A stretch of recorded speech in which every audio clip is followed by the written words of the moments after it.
šitą čia ir čia aš esu net dėl to, kad aš čia labai mane išvijo kažkas iš namų. Aš čia esu, nes tai yra grybų challenge'as ir jį man uždavė mano rėmėjai. Tai yra baltieji kibirai ir mėlynieji peiliai, mūsų firma rėmėjų. Tai va, ir šitą challenge'ą aš gavau su palinkėjimu: Ieva, nebepjauk grybo. Tai va, ir šito challenge'o esmė yra rasti kuo daugiau grybų per valandą laiko. Ir taip, dabar yra jau po 4-5 ir mes pradedam šį challenge'ą ir man atrodo, aš ką tik staptelėjau prie pirmojo mūsų kandidato ir tenais yra žiauriai šlykštus vabalas, mes prizuminsim, nes aš nuoširdžiai bijau tenais čiupinėt kažką. Norėčiau paminėti, kad aš grybų tikrai nuoširdžiai nepažįstu, tai challenge'as bus tikrai įdomus, nes jo pabaigoje kažkas gali verti, turbūt. Kol kas akivaizdžiai labiau laimiu vorų challenge. Pamiršau paminėti, kad aš apskritai visų įmanomų vabalų, vorų, ten visko bijau, tai good luck! Taigi 100% yra pirmasis mano žingsnis pergalės link. Yra toks posakis: bijai vilko, neik į mišką. Tai aš pagalvojau, reikėtų posakio: bijai juivos, neik į YouTube'ą. Va, atom Lietuvos miškai ir nustabus, nes tik čia galima rasti mėlynąjį plastikinį pampataukšlį. Va, koks gražus išdygis, oi. Netikėtai aptikome dar vieną visiškai nebūdingą Lietuvos miškams reginį, tai šūdų giraitė.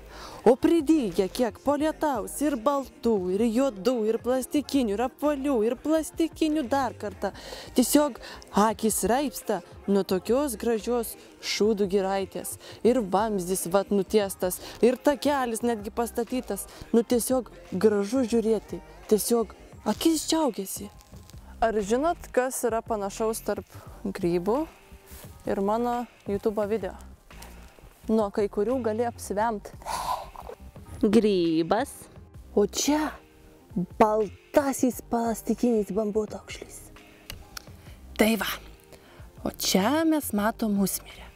Raudonas šitas visas raudona galvutė su baltais taškiukais. Sijonėlis pūstas, kapusto nesimato. Baltas kotelis, ta pačia tokia revieta. Tai čia mes matom musmirę. Labai mirtingas grybas, ten prirybini ir po to būna blogai. Labai turim panašų dar vieną eksponatą. Labai panašus toksai. Sakyčiau, irgi moteriškas tam tikrą prasme. Štai baltasis pumpotaukšlis guli. Irgi raudona galvutė, riestas liemuo. Toksai irgi labai panašus eksponatas, bet skirtumas tame, kad ten tas raudonas pumpotaukšlis, kur sufokusuosim, va ten, žudo jūs. O šitas žudo mišką. O štai čia visai netikėtai aptikome laiko mašiną. Vidury miško, tiesiog imk ir naudokis. Tiesiog skrisk, kur tau reikia. Į tavo reikiamą dešimtmetį. Taigi štai gyvagina, mūsų challenge'as eina į pabaigą, man liko 5 minutės. Dabar didžiausias turbūt šiandienos challenge'as yra surask mašiną challenge'as. Učiut ne ten išlindau, tuoj pareisim.